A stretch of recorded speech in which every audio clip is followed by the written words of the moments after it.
প্রিয় অভিযাত্রী, শুভেচ্ছা সবাইকে। আমাদের সমাজে আদর্শ চর্চা না করে ব্যক্তি পূজা ও ব্যক্তিকে খুশি করে নিজের স্বার্থ হাসিল করে নেওয়ার প্রবণতা খুব বেশি।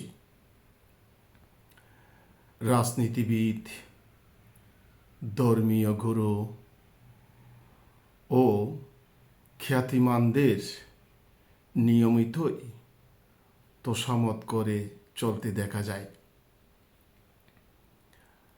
আমাদের জাতীয় সংসদে কখনো বঙ্গবন্ধুর স্বপ্ন, কখনো শহীদ জিয়ার আদর্শের কথা বলতে বলতে মুখ দিয়ে ফেনা বের করা হয়। তাদের জন্ম ও মৃত্যু দিবসে ফুলে ফুলে ভরিয়ে দেওয়া হয় তাদের স্মৃতিস্তম্ভ। বাস্তবে তাদের কোনো আদর্শই মেনে চলেন না তাদের ভক্ত অনুসারীরা। সম্মানিত অভিযাত্রী, আমি কিছুদিন দেশের বাহিরে অবস্থান করে তেমন কিছু অভিজ্ঞতা অর্জন করেছি।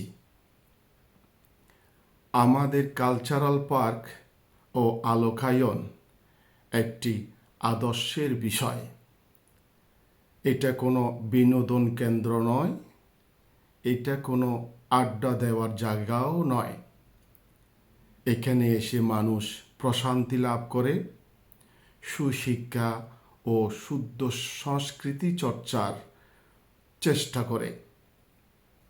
আমি লক্ষ্য করেছি, আমার অনুপস্থিতিতে আমাদের কিছু শুভাকাঙ্ক্ষী নিয়মিত কালচারাল পার্কে এসে সেই আদর্শের চর্চা করেছেন।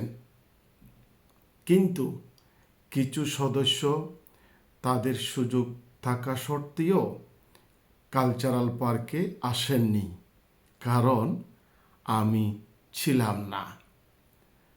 তো যারা ব্যক্তি পূজা করেন তারা প্রকৃতপক্ষে কিছুই অর্জন করেন না। তারা নিজের এবং অন্যের কল্যাণের জন্য কোনো যোগ্যতা রাখে না। কাজেই আসুন, ব্যক্তি পূজা নয়, আদর্শের চর্চা করে নিজে ভালো থেকে অপরকেও ভালো রাখি। ধন্যবাদ সবাইকে, ভালো থাকবেন।